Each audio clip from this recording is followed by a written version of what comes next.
Ternyata nih kalau kita sudah melakukan stretching yang simple itu, namun masih ada rasa sakit yang muncul nih dok. Kira-kira ada solusi terapi lain nggak sih dok? Jadi ini adalah option terapi untuk nyeri pinggang. Jadi salah satu alternatif terapi ya. Bisa melakukan teknik IASTM namanya. Oke, IASTM apa sih kepanjangannya tuh dok? Sebenarnya panjang ya namanya, itu singkatan sih. Oke. Singkatan dari Instrument Assisted Soft Tissue Mobilization atau bahasa gampangnya kerokan. Ini kalau pemirsa di rumah pasti bayangannya dikerok berarti aku bisa dong di rumah. Tapi ternyata gimana tuh dok? Ini bukan sembarang kerok ya. Jadi karena dia instrumennya spesifik, jadi alat-alatnya sudah didesain secara medis. Saya kasih contoh alat-alatnya ya. Penasaran nih ya, boleh dikasih tahu dulu dok. Nah contoh, ini alat-alat untuk IASTM tadi ya. Atau metode ini biasa kita sebut sebagai gua sha. Jadi sudah ada dari zaman purbakala ini sebetulnya. Cuma dari zaman dulu itu sifatnya melukai karena dia akan melukai kulit kan sampai merah gitu, sampai digosok sekuat-kuatnya ibaratnya ya kalau zaman dulu. Di masyarakat itu harus merah nih. Kalau nggak merah nanti sakitnya nggak hilang. Tapi ini berbeda ternyata ya pemirsa. Betul. Ya. Jadi kalau misalkan dokter sendiri udah dikerok, itu nanti efeknya apa sih di tubuh kita atau di otot kita sendiri? Nah, jadi yang dikerok itu sebetulnya apa? Nah, yang dikerok itu sebetulnya adalah jaringan pembungkus ototnya, namanya fascia. Nah, fascia itu kan sifatnya mudah sekali kaku gitu ya. Nah, kalau kaku maka di dalamnya si ototnya akan ibaratnya kejepit gitu ya, akan jadi sangat tight dan kencang dan spasm gitu. Kalau dipegang itu kencang sekali. Nah itu kan gak enak banget ya kalau kita rasa leher pegel gitu, kenceng, narik gitu. Nah biasanya fascia itu yang akan kita manipulasi dengan cara tadi dikerok dengan metode tertentu. Jadi kerokannya bukan sembarang kerok gitu mbak, ada gerakannya gitu loh. Oke, biar dia melunak, melentur, tidak mengeras ya. Betul, jadi memang tujuannya untuk memobilisasi fascianya tadi, peselaput pembungkus ototnya, sekaligus ototnya juga ya. Oke dokter Vera, nah kita mau lihat dong bagaimana sih terapi gua sha atau kerokan ini versi dokter Vera nih pastinya. Ini gimana nih dok awalnya? Oke, jadi pertama-tama kita akan lapisi dulu permukaan kulitnya dengan pelumas ya. Jadi boleh pakai minyak, baby oil, bisa pakai apapun untuk melapisi supaya licin gitu ya.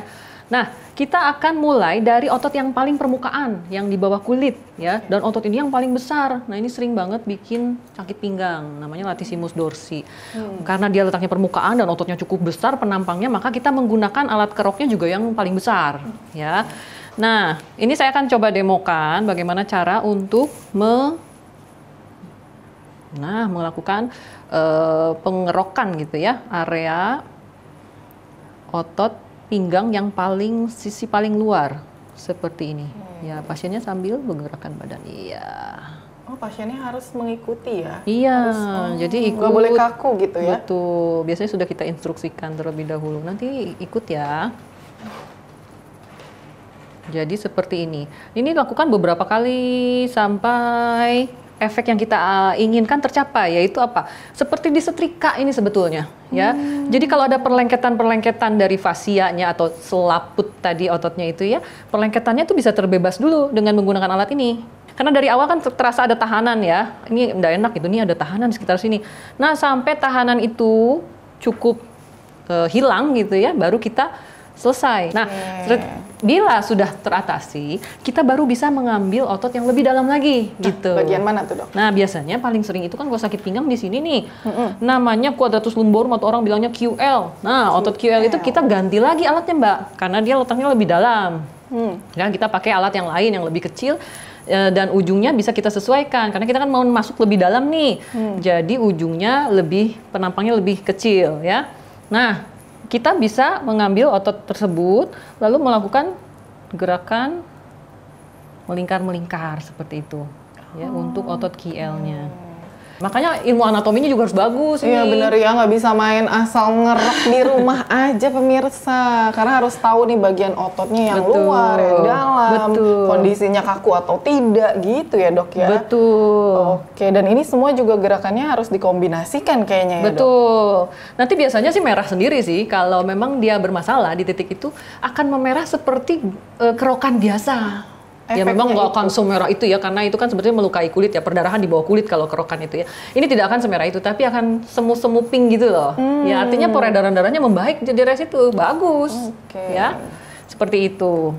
Ya jadi ini semua kenapa bentuknya bermacam-macam ya, karena disesuaikan dengan bentuk tubuh manusia, betul. Oh berarti nggak cuma pinggang aja ya yang bisa kerik seperti ini. Betul. Jadi apa aja tuh dok yang bisa dok? Apapun. Yang penting segala sesuatu yang berhubungan dengan otot, dengan ligamen, tendon. Nah karena dia selaput fasianya kan semua dilapisi oleh itu, oleh selaput fasia itu. Menarik banget, terapinya juga menjadi solusi mungkin ya untuk pemirsa di rumah. Nah bisa melakukan atau mengatasi sakit pinggang dengan terapi ini. Kami akan kembali tetap di Hidup Sehat.